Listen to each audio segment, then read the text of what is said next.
আজ আমি বানাবো ম্যাগি রোল। হ্যালো বন্ধুরা, কেমন আছো সবাই? এই দেখো আমি দুটো ম্যাগি প্যাকেট নিয়ে নিয়েছি ম্যাগি রোল বানাবো বলে। প্রথমে আমি পেঁয়াজ ধনেপাতাটা কেটে একটা থালার মধ্যে রাখবো। তোমরা টমেটোও দিতে পারো, কারণ আমার বাড়িতে টমেটো ছিল না, সেজন্য আমি অ্যাড করিনি। তো তারপরে কেটে ম্যাগিটা সিদ্ধ হতে দিয়ে দেবো। যখন দেখবে ম্যাগিটা হয়ে আসছে তখন ম্যাগিটা নামিয়ে রেখে পেঁয়াজটা ভেজে নেব। পেঁয়াজ আর ধনেপাতাটা ভেজে নিয়ে তারপরে আমি ম্যাগিটা আবার দিয়ে ওটার সঙ্গে একটু নেড়ে চেড়ে ভেজে নেব।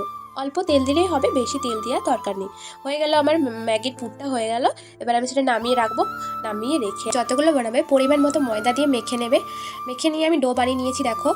এবার যেমন রোল বানালে রুটির মতো করে বেলে নিতে হবে। আমার একার দ্বারাই হচ্ছিল না, তো মাকে ডেকে বললাম, মা তুমি বেলে দাও। তো মা বেলে দিচ্ছিল।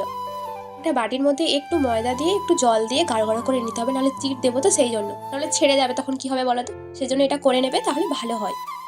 ময়দার মধ্যে যেটা মাখলে না, সেটাকে চারিদিকে চিটানোর জন্য দিয়ে দেবে। তারপরে আমরা যে ম্যাগিটা করে রেখেছিলাম সেই ম্যাগির মশলাটা দিয়ে যেমন করে রোল আর কি মুড়ে মুড়ে তারপরে কড়াই দিয়ে দেবে। দেখো মজাটা। তাওয়াতে করবে, তাওয়াতে করলে ভালো হয়। একটু সামান্য তেল দিয়ে ভেজে নেবে, দেখবে মজমজা হয়ে গেছে, দেখবে হয়ে গেছে। দেখো বন্ধুরা, আমি বানিয়ে ফেললাম, কি সুন্দর হয়েছে। আমি এবার টেস্ট করে দেখি কেমন লাগছে। সত্যি খেলাম, দারুণ হয়েছে। তোমরাও সবাই বানাও, ঠিক আছে?